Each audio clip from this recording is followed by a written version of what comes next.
Good morning and Happy New Year. I'm so excited to be here with you today. We're going to take your questions, which is always my favorite thing. Some of these I've answered a little bit on the online, just typing in a brief answer. And let me begin by saying everyone is invited to submit a question now by video.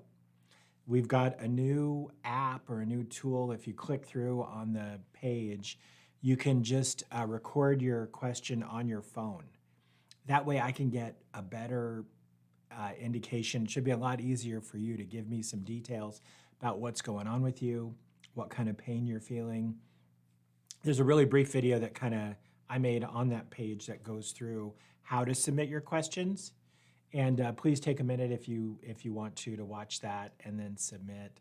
I think it's going to be really cool because then I can see you. I can get a better feeling for how much pain you're in, what you're going through. You know, it's so hard to get feeling and emotion out of email. And that's basically what we're doing when we exchange these comments. So anyway, enjoy that and send it in to me. And without further ado, let's get to the questions of the week. The first question, my doctor says I need a spinal fusion from C6 to C7, or I'm risking paralysis. I have a minimal disc protrusion and spinal canal at C6-7 with no signs of fluid in that area. I have a broad disc bulge at C5-6, quite disassociated. My MRI says I have severe spinal canal stenosis and mild stenosis at other levels. It also says I have severe foraminal narrowing at C5-6 and moderate at other levels. I did get relief from medications and cervical traction. I had pain in my neck and between my spine and right scapula area. I only get numbness when I use my arms and forearms a lot. And this is from Samuel. So it sounds like Samuel is experiencing neck pain as well as radiculopathy due to cervical, foraminal, and central stenosis. And let's unpack this. This is a big question. Let's unpack this one thing at a time. The first is, Sam starts by saying, my doctor says I could be paralyzed. And that's true. When you have severe stenosis, severe narrowing of the spinal canal, I've seen many, many patients get in a car accident who had severe stenosis and become paralyzed as a result. And we could never prove it scientifically, but it seems likely that if they didn't have that narrowing, they would not have had that severe an injury. So the way to think of it, I think, is as a vulnerability. If you have severe stenosis, you certainly are vulnerable to other injuries, and the impact of those injuries could be much worse. Having said that, I don't think it's relevant, and I'll tell you why. You needed surgery anyway. If you have severe stenosis, it only gets worse. There's no exercises for stenosis, as we've discussed many times on this channel. You can't exercise your way into making a small hole bigger. That's not what exercises do. Show me that exercise. I mean, there's no such thing. So yeah, it doesn't matter that, I mean, it's bad, don't get me wrong. It's bad that you could be paralyzed, but it doesn't matter because you already knew you needed surgery. Spinal stenosis only gets worse. And so it's something that you're going to have to deal with. And then the question with the neck is from the front or the back. And surgery from the back is very painful. It's hard to recover. It leaves you at higher risk of developing deformity. And we did it. I've done them. There are certain circumstances where that's the correct approach, but it's rare. Most of the time, the best approach is ACDF, anterior cervical discectomy and fusion, ACDF. These days, you also have the chance to have anterior cervical disc replacement, ACR, anterior cervical disc replacement. In the setting of severe stenosis, probably the fusion is the better way to go, and they're going to, that's already been recommended. So I agree with that. It sounds like you have C6-7 and C5-6. The operation takes about an hour to get in, put in the retractor for the surgeon to get exposure and do the first discectomy. And it's about an additional 20 to 30 minutes for each additional level. So generally, and the redo, if you had to go back, redo surgery is higher risk. So generally, if you have 1 or 2 or even 3 levels that really need help, they just kind of take care of them all at once. In the case of this report from Samuel, C5-6 and C6-7, those 2 levels account for 90% of the levels. In other words, although there are 5 other levels, they're much less commonly involved than these. And the reason for that is this is the base of the curve in the neck. And so it just makes sense that that's where most of the problems would be, and that's in fact where you need the surgery.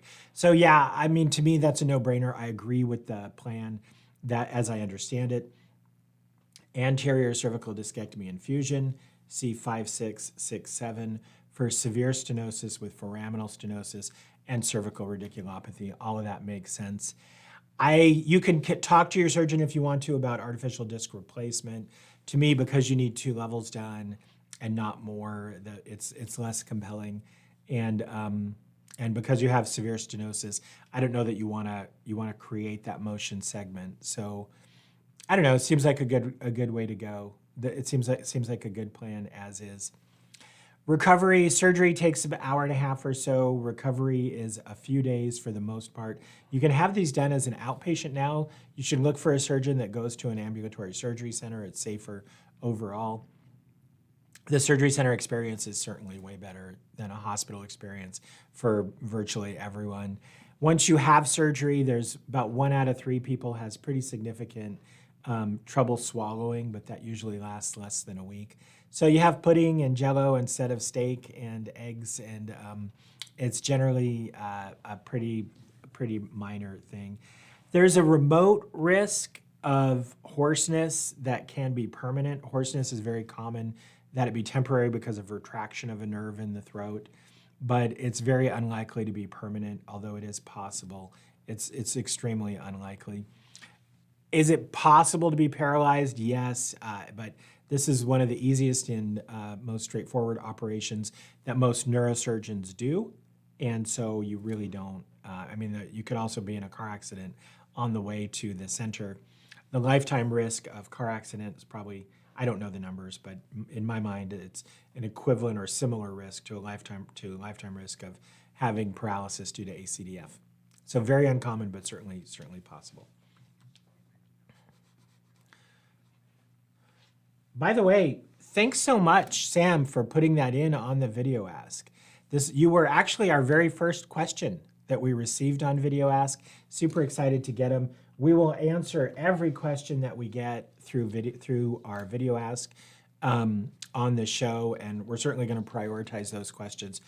And Sam put it in, he entered it, but you can also put it in with video, which frankly I think would be even better. Yeah, and you can find that link at bestpracticehealth.tv. That's spelled out, bestpracticehealth.tv. So you can also, if you go to the other comments, whenever I invite someone to come on the show, I usually put them through to that same URL. So check it out and try to come on. All right, Bhagya Lakshmi. This question is from the video. The number 1 sign of a herniated disc is this. That's the video. Got herniated disc at February 2022. It took 3 months to cure, but suddenly got the pain back in December of 2022. Ooh, I can't wait to talk about that. Can't live a normal life after getting the herniated disc. Is there any suggestion to maintain a healthy back? That's a great question. So first of all, I want to point out that a herniated disc that causes sciatica, remember, starts out as a tear in the annulus, the tough outer part, which allows the soft nucleus of the disc to herniate through. The nucleus is herniating through the annulus. That's what a herniated disc is. Once that annulus is torn and you get the herniation and you get the inflammation of the nerve root, it takes about 85% of those cases are resolved within 6 weeks, but 95% or so are resolved within 12 weeks. So he said it took 3 months. That's 12 weeks. That's on the outside, that's in the bottom 10 percentile, but that is typical. And I want to point that out, first of all, Mr. Lakshmi, because everybody who has this sciatica pain is so severe. It's just natural and understandable to kind of panic and be like, oh my God, I can't live like this. Oh my God, it can't go on like this. I can't. No, you can't. But you don't have to. This is temporary. There's a 90+% chance that this is going to resolve. And then, of course, the question that everyone asks is, well, Dr. Dan, when? Right? Okay. You said it's going to resolve. Does it resolve in 20 years? Well, unfortunately, it often takes, like it did for Lakshmi, 3 months. And you got to understand, this isn't 3 hours. It isn't 3 days. It isn't 3 minutes. It's 3 months in a lot of cases. That's a long time. You can't wait 3 months. Well, if you don't have functional neurological deficits and the pain is not just absolutely unbearable, then that's when people go for epidural injection. Or if you do have any of those baddies, if you have a functional neurological deficit, my foot's so weak when I walk, I'm getting a steppage gait. My foot is so numb, I can barely feel it. I can hardly walk. The pain is just unbearable. I've been to the emergency room 2 times in the last week. Those are all reasons to go have microdiscectomy surgery. Great surgery, works well. You're better usually when you wake up, but no better than not having surgery 2 years later, right? So really helpful at speeding up the recovery by kind of doing a roto-rooter and taking out the fragments, but not necessary if you can make it through. If you can't make it through, microdiscectomy. If you could make it through but it hurts, epidural injection. If it's not that bad, wait it out. I saw a guy on the show this week. He was having really severe pain. We talked it through. I explained to him, hey, it hurts, but it's going to get better. Give it some time. And he didn't even want to do the epidural. He wanted to just, once he understood what his MRI meant, he wanted to just kind of wait it out and see what happens. So I do think my healthy hack in this case is you want to definitely mark when you first felt the pain on your calendar and mark 12 weeks later. If you get 12 weeks and this is still hurting, you got to do something. All right, so Lakshmi, herniated disc. So we had this is a vertebrae disc. The annulus tore, the soft part came out. Your body dissolved that and it starts to heal the annulus. But guess what? 6 months later, it happened again.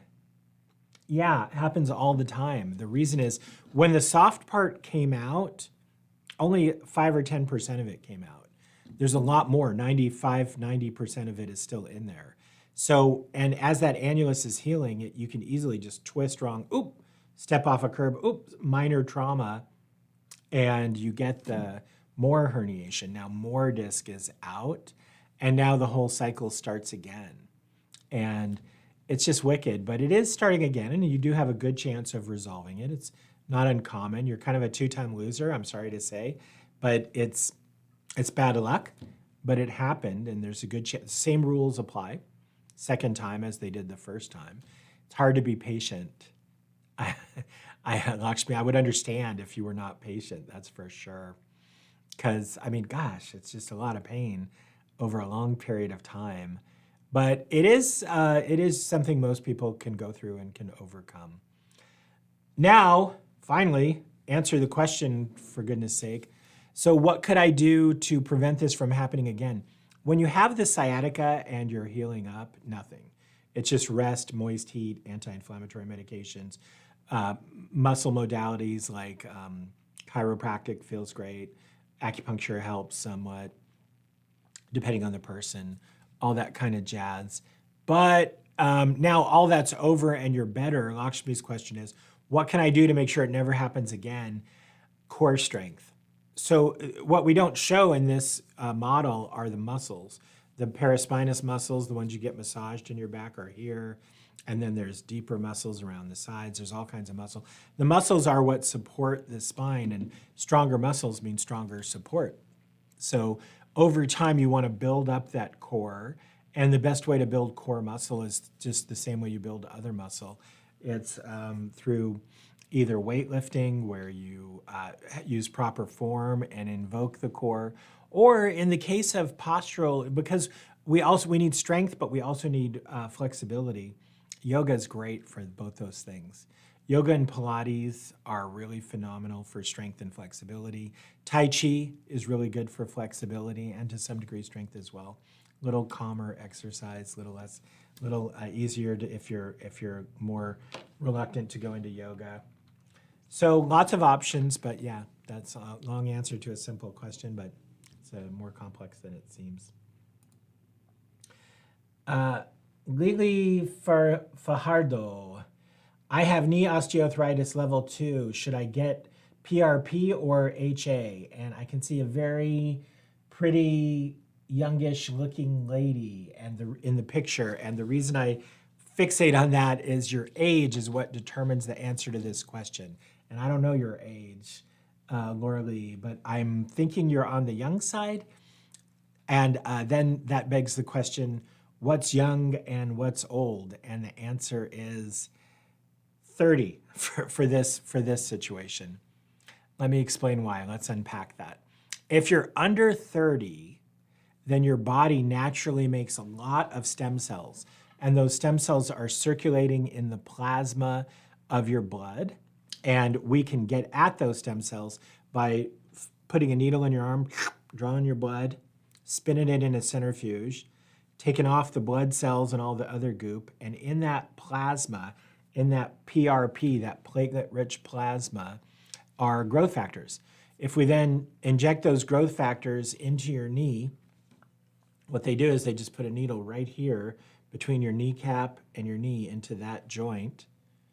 They inject there. That joint is in fluid contiguity with the rest of the knee.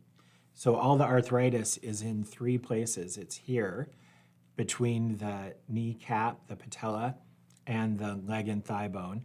And then it's also in the knee joint itself. Everywhere there's blue, that's cartilage. Cartilage breaks down to cause arthritis. So if you're under 30, they can get all those growth factors from you and inject them in there, and they have a really good result. That's a PRP injection. What if you're over 30? Well, your tank's a little dry. I mean, I'm 57, mine are way low. Your growth factors in your blood starts going way down after age 30. Just like it's harder to get pregnant when you're older, you just don't have as many growth factors when you're older. It's just a fact of life. Your bones are thinner, you're losing hair, you're losing vision, you're aging. And that aging is largely manifest, or one manifestation of it. The reason you don't heal as fast, the reason your skin is cruddy, look at my skin. This is not how it was when I was a kid, right? The reason all this is happening is because we don't have as many growth factors. So you know where else there's not as many growth factors? In your blood. So when they come along now and they put a needle in my arm and draw out my blood, it's cruddy. There's hardly any growth factors in there. If they would have done my grandson, who's 3 years old, he's not gonna let you do it, by the way, but if you did it to a little kid, they'd be chock full of growth factors. But then it doesn't make sense to come and draw my blood and inject it into my knee because there's no growth factor, hardly any growth factors in there. So no, if you're over 30, Laura Lee, you want to have a different source of growth factors. So if you can't get them out of your blood, where can you get them? Well, you can get them from amnion. After a baby is born, the placenta is normally thrown away, but that placental blood has unused, unnecessary cells. They're just going to be trashed. And those cells can be grown up in culture, and the growth factors that they secrete can be harvested and sterilized and then injected into other people for good outcome. So there are other sources of growth factors. And then the other choice is just have hyaluronic acid injection. HA, there's now 5 or 6 of these compounds, really good, getting good results. These injections are kind of like lubricants for the knee, and a lot of people get good temporary results. I guess my take on it, what would I recommend if I were you? If you're over 30 and you can get you have health insurance, I would recommend you just try the hyaluronic acid. It's largely free in the sense that it's going to be covered by your insurance. You do have to pay the deductible, and the coinsurance, but at least you're going to get some benefit there, some financial relief, whereas the growth factor injection is not covered by any insurance. So you get some coverage there. If it doesn't work, you could still have the growth factor injection. There's no reason you can't try both. And then if both of them fail, you've only got grade 2 arthritis, so it's not that bad. But as time goes on, if it gets worse into grade 3 or grade 4, then you're headed for a total knee. So important to consider in the long term.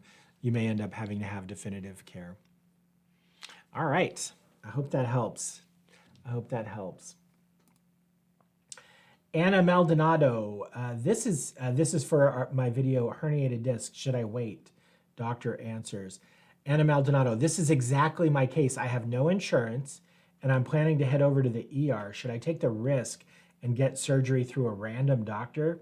I really need the surgery, and I don't have an option to use a different surgeon because of the emergency. Well, yeah, no, you should take the risk. There's definitely a range of doctors. We have the STAR system here, but within that range, I mean, nearly all of them are quite good. It's unlikely you're going to get a bad doctor, and some doctor, while there may be better doctors in the world, any port in a storm, right? And it's storming. Remember, in the United States, we have the EMTALA law. The EMTALA law says that you cannot be denied care in an emergency room based on the ability to pay.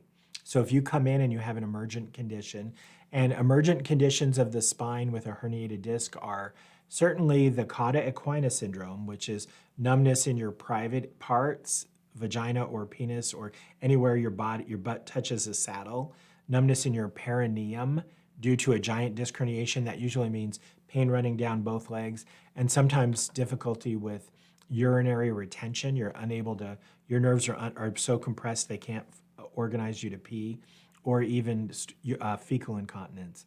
It's usually, if it happens, it's urinary retention, and thank goodness it's very rare. But yeah, if you're having an emergency, go to the emergency room. Most trauma centers are nonprofit. Those are charity hospitals. They'll work it out for you. It's better to go in and get care and be safe, and then deal with the financial stuff later on. And they're going to do what they can to help you, and you're going to do what you have to do, but your health comes first, in my opinion. So I would strongly recommend that you just go into the emergency hospital if you're having any of those situations. The other red flags that you really have to consider are fever associated with back pain. That's a concern for discitis, which is an infection of the disc, which leads to osteomyelitis, which is an abscess, which is an infection of the bone, which leads to epidural abscess, which is an abscess around the spinal canal. That can even lead to paralysis. Early in my career, I saw a doctor, an infectious disease doctor actually, with an epidural abscess, but most of the time, the vast majority of them are intravenous drug abusers. So if you're not an intravenous drug abuser, that's less likely. But fever and back pain are certainly something you have to be concerned about when they happen together. And then if you have a history of cancer, of course, everything's cancer after that, right? If you've had breast cancer, there's concern that you have a metastasis to the spine or something of that nature, God forbid. And then a history of recent trauma. If you've been in an accident, you might have damaged your back in a way that has left your spine unstable. That's really scary, because that means unstable means the bones of the spine can't protect the nerves and spinal cord underneath. So you don't want to screw around with that. You need to go immediately to the hospital and get the care that you need and deserve. Everyone deserves help when they're sick or in pain. All right, so that's that one. Mr. Wendell Holmes Jr. says, I have numbness from my hip down to my foot, still 1 year after multiple injections, PT and surgery, and it seems like it won't go away. What else can I do to get rid of the numbness? I get this question a lot, and I can feel the frustration coming through. Even without your video on submission on Video Ask, I can feel your frustration coming through, and I'll tell you, there's 3 things that nerves do. 3 main things. They carry the motor fibers, so they move stuff. They carry the sensory fibers so that they feel stuff. And then they have pain and other sensory fibers so that they can let you know the position of your ankle in space and your knee. That's called proprioception, or sweating and heat and all these other sensations. When a nerve is damaged by a herniated disc, the motor part recovers first, and the pain recovers along with that. But then the last thing to recover, and the slowest thing, is the sensory. The numbness goes away the slowest. The numbness always goes away the slowest. And there's actually a really good reason for that. The nerves are not the same for all these different types of feelings or functions or movements. The nerves for sensation are the teeny tiniest, the thinnest, the most delicate. So when they're damaged, they're more damaged and they recover more slowly. They're delicate. They're really delicate.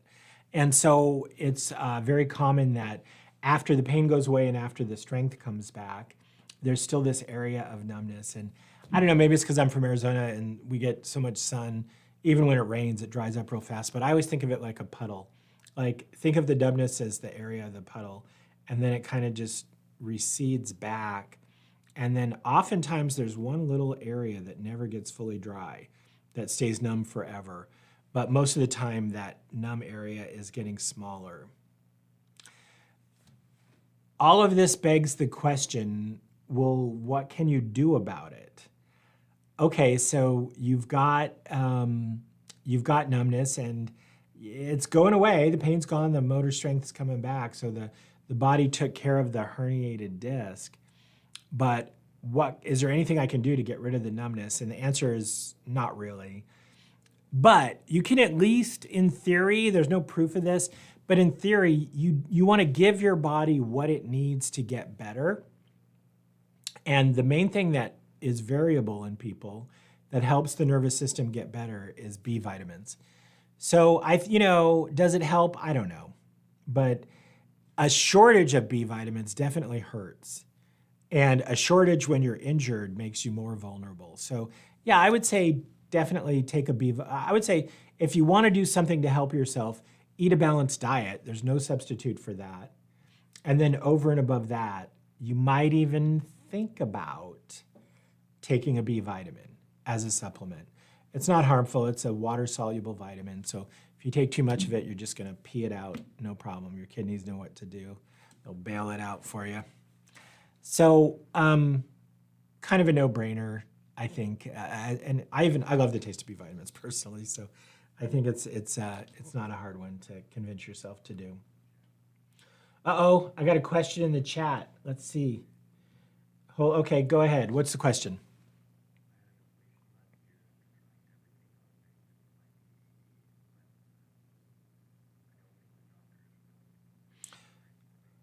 I had an ablation last year for my degenerative disc disease and spinal stenosis. I don't think my doctor is willing to consider surgery.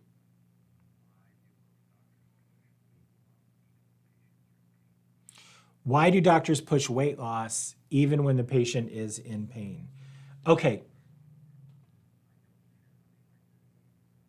I don't see that helping my DDD and stenosis. I'm already active.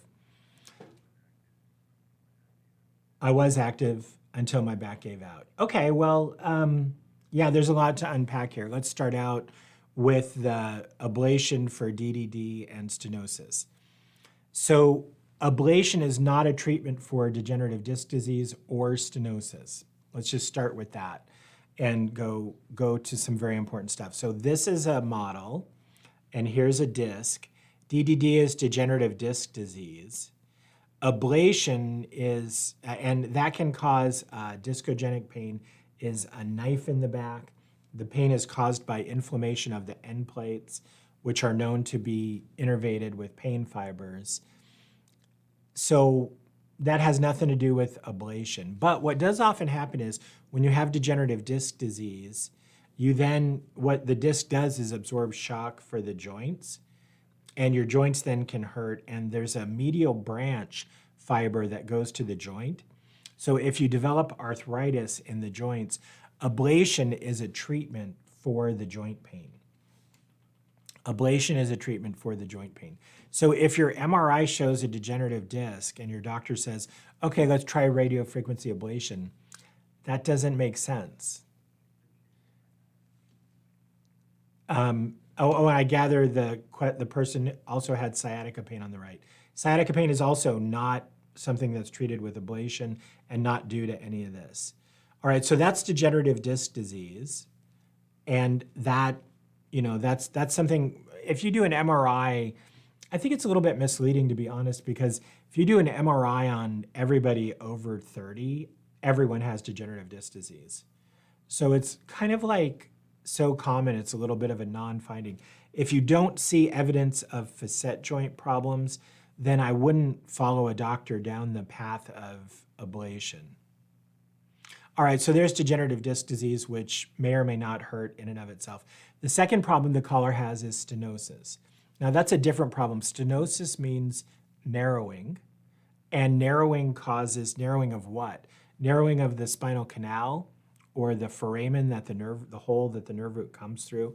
And stenosis causes radiating pain, which can be either sciatica or it can be what's called claudication, which is pain in the back with walking. Note that radiofrequency ablation has nothing to do with stenosis. Nothing to do with it. So if you have pain due to stenosis, it was never going to get better from radiofrequency ablation. It just wasn't. So let's hold off on the call, any more on the call until we get through the explanation. Okay, so you've now got stenosis. The treatment for stenosis is surgery. There's no other treatments for stenosis. So if you have pain due to stenosis and you did not have surgery, you have not had treatment for your stenosis pain. Does that make sense? If you have pain due to stenosis and you have not had surgery, then you've never had treatment for your stenosis pain. And if you haven't had treatment for it, not only is it not going to go away, it's likely to just get worse. So that's something to really consider. Now the issue comes up, weight loss. What does weight loss have to do with all this? The amount of weight that your body carries has a huge impact on your joints. You know that we know that as doctors, that the heavier people are, the more likely they are to have knee problems. The knee is a joint. The more likely they are to have hip problems. The hip is a joint. The more likely they are to have joint pain in the low back. So if you have joint pain, weight loss may be able to help relieve some of that. But it's not going to relieve the pain from a torn disc, and it is not going to relieve the pain from stenosis. Does that make sense? There's no relief in any of those pains. And so when you look at your situation, it kind of becomes, okay, how much stenosis? Does that really correspond to the type of pain you're having now? Because if it does, then you're absolutely right. Weight loss is not going to have any impact on that. And the more you're in pain, the harder it is to lose weight, and the more a lot of us, of course, eat when we're in pain, as from the stress. So I mean, you get kind of caught in this really terrible cycle that's hard to get out of. All right, well, I hope that helped. And let's get back to the questions and see what we can figure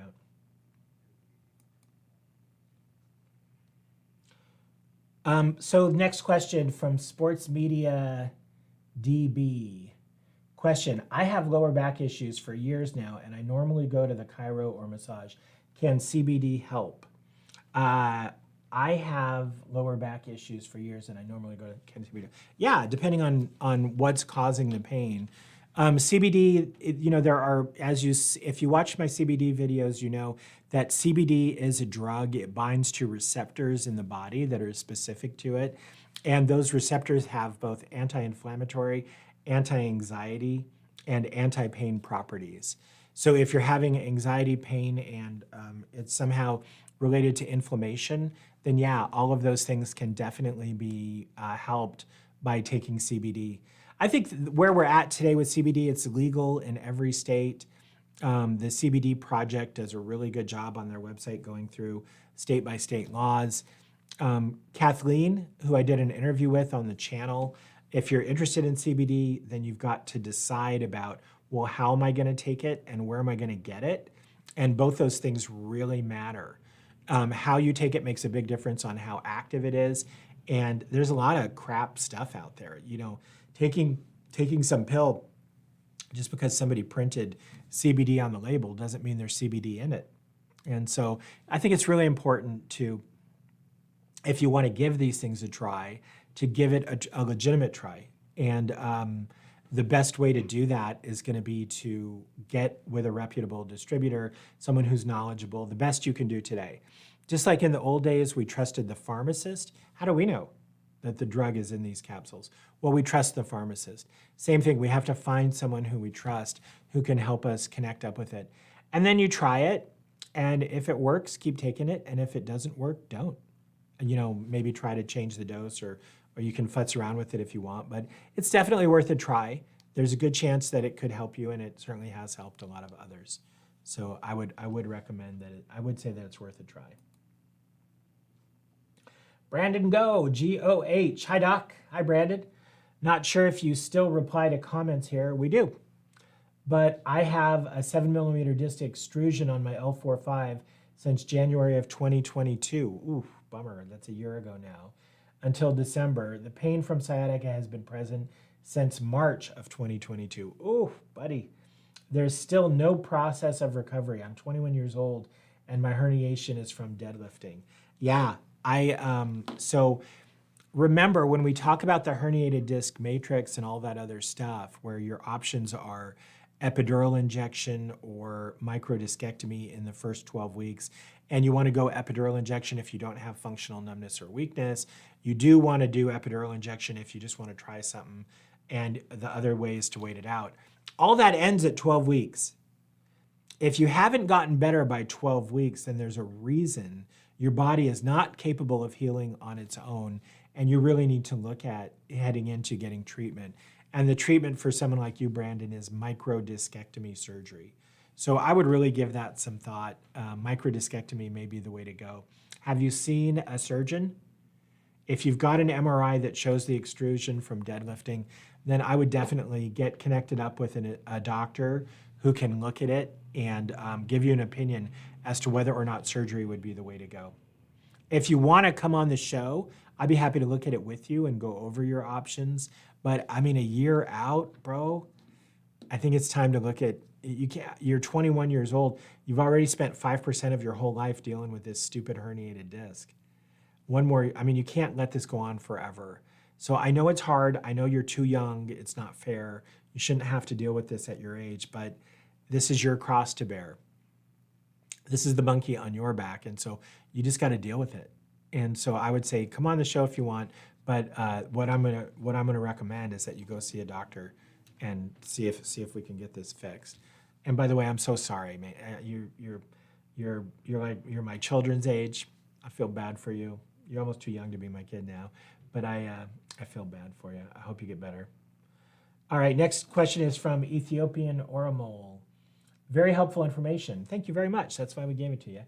You gave me hope. Ah, thank you. Thank you very much. God bless you. Thank you again. I appreciate that very much. I wish all doctors are like you. They pretty much are. I know a lot of doctors, and we're all kind of cut from the same cloth, to be honest. But can you please tell me which state and hospital you are working? None. I'm retired. I developed essential tremor.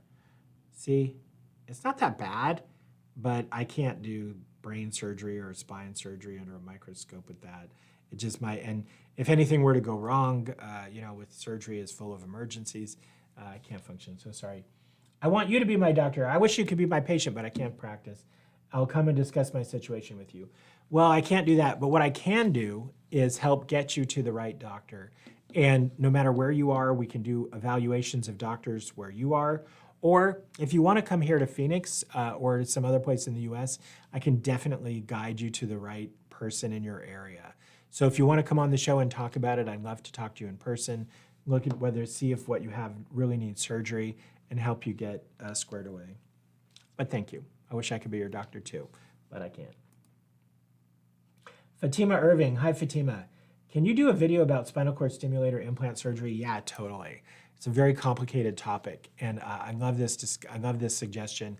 I will definitely do that, and I'll try to remember to tag you when I do. Really good, really good. Thank you for the suggestion. Expensive. Ooh, that's the handle. So the treatment for a herniated disc is basically pain management. Can it be pushed back into place? Aren't there non-invasive ways to push it back into place? No, no, and no. So the treatment for a herniated disc, 1 out of 3 treatments is pain management, right? The epidural injection is done by a pain management doctor. Watch and wait. If your pain is bearable, you're in the first 12 weeks, you've got sciatica, but you don't have functional numbness or weakness, you can wait it out. That doesn't require any doctor, certainly not a pain management doctor. And then the third treatment, microdiscectomy, for those with a functional deficit or with unbearable pain or with any of the above, those people need a surgeon. Those operations are not done by a pain management doctor. And then no, there's no way to push it back in there. Kind of there is. Your body is absorbing it, is resorbing it, just eating it away. All those little white cells in your bloodstream are eating it up. That's what inflammation is. It's macrophages. They secrete these chemicals that break the disc down, and then they, like invisibly, they just eat it up. But yeah, there's no way to like pull you out and pull it back in. Some chiropractors used to sort of tell people that they could reduce the slipped disc, and that's 100% not true. I mean, since the MRI days, we can image you before and after chiropractic care. Nobody's disc is pulled or sucked back in. So nope, no way, can't do it. Sorry, I wish we could though. If you think of anything, let me know. We'd love to have it. Dan Scott, hi Dan. I have a transplanted kidney. I answered this question in the past. I think we already got this one. Poor guy with that kidney transplant. Richard Stein. I had spinal fusion at L3-4 in May of 2021. In the last 6 months, the pain has returned enough to warrant another visit to the spine surgeon. He felt RFA may help, possibly for 6 to 12 months. It's been 24 hours since the RFA. Minor improvement in pain. I'll keep you posted as time goes on. First of all, I love what your doctor did here. So Dan had a fusion at L3-4. This is 5-4-3, so 3-4. This disc was likely removed and a spacer placed in there, and then these joints were scraped out so that they're bone on bone, and then he had some kind of hardware to fixate them and fuse it all together. Well, all that was done at L3-4, but all that aggravates L2-3 as well as L4-5. So what used to happen all the time in the past, a guy would go have a fusion, come back, he'd be doing great, come back 6 months later, my back hurts, and the doctor would say, oh, your fusion didn't take, let's redo it. No, fusions don't hurt. Once they've done all that, they took out all the pain fibers, guys. That's not, non-union from a fusion is not painful. That's crazy. It's probably the joint at the adjacent level, and the best way to treat that, oh, well then let's just extend the fusion up or extend the fusion down. No, guys, that's nuts. That's if your only tool is a hammer, every problem becomes a nail, right? That's crazy. No, the right treatment is to back up and try radiofrequency ablation, which this doctor did. I hope it works. Let me know. I'd love to know. I'd love to see you on the show to discuss this. Really important issue and really, really good one. Renee, I'm a bit confused. Uh-oh, let's see if we can do anything about that. When he says cut, endoscopic rhizotomy in the literature is used to guide radiofrequency ablation, not one of these endoscopic excavators. No, well, a little bit. So endoscopic means you can see it under direct vision. It's an endoscope. And radiofrequency is, think of it as a harmonic scalpel. So you can cut with radiofrequency if you can see it with an endoscope. Or you can just take a little scissors under endoscopic vision and cut it that way. It doesn't matter. Direct visualized rhizotomy, you're going to physically cut the medial branch under direct vision. Okay, well, But they do radiofrequency ablation. Isn't that cutting the nerve? No. When you do radiofrequency ablation through a needle, you buzz the nerve, you burn the nerve, but you don't cut it.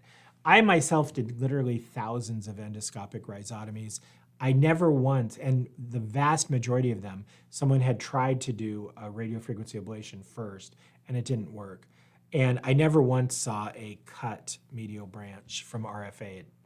It doesn't happen. Never saw it. Never saw it. I don't think it's possible. Having cut medial branches with radiofrequency ablation under endoscopic guidance, you got to go over it and over it and over it and over it. It's hard to do. There's no way in my mind that could happen without direct vision. So no. I hope that clears it up. The terminology is screwball. I see why it was confusing. Bob Kazar, 3 days ago. The doctor says I'm too fat. Ugh. Is he right? My doctor says the same thing, by the way. And they want to cut my stomach out before they do the back surgery. Well, I don't want my stomach cut out. I'd rather lose weight myself. I've lost it before and set it off for more than 10 years before the injury. Is a microdiscectomy right for me? So let's think about this for a second. First, they don't cut anybody's stomach out, right? Weight loss surgery is they either put a band around your stomach so it can't expand, or they staple off the stomach through a laparoscope, and so it can't expand that way. Lap band, or they don't do much gastric bypass anymore. It's just too big a surgery with too many complications. So that surgery has fantastic track record. If you actually look at the numbers, 90% of the people, or 95%, lose at least 20 pounds and they keep the weight off for a long period of time. Diets, on the other hand, don't have that same track record. Most people don't lose a lot of weight, and the ones that do, almost all gain it all back. Honestly, the thing that the surgery does for you is makes it harder for you to gain the weight back. It gives you a physical impediment to regain of the weight. So, and you already know that because it already happened to you, right? You say in the note that you lost weight in the past. Well, that also means that you regained the weight. So I don't know. I personally have not had weight loss surgery, and I've been heavy my whole life. I was a candidate for it most of my life. So, but I think it's underutilized. I think more people should have it. It's something, it's very safe. The bypass, no. But the way they're doing it today with the lap band or the sleeve, where they just staple your stomach and put a sleeve around it, these are great surgeries and really something I think to think about. So I don't know. But by the way, nothing's stopping you from losing weight.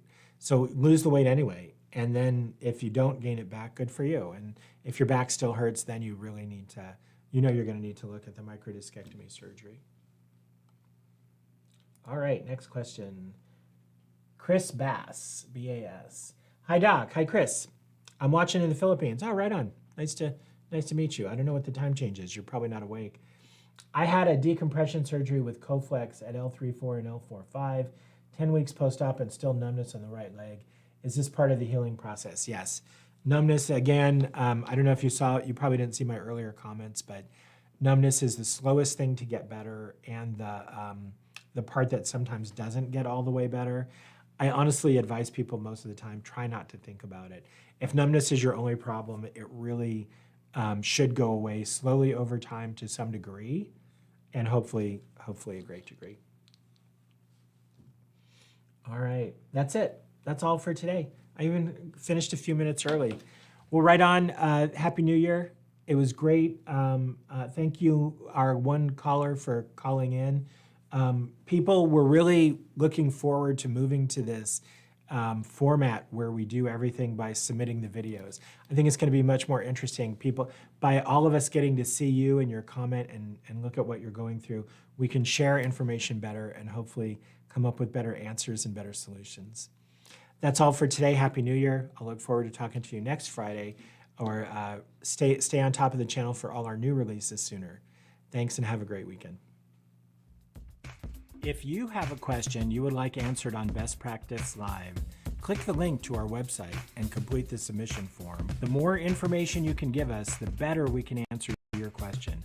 So please contact us and we can walk you through uploading your imaging to a secure server. Please like and subscribe to our channel to stay up to date with information about your spine and joint health.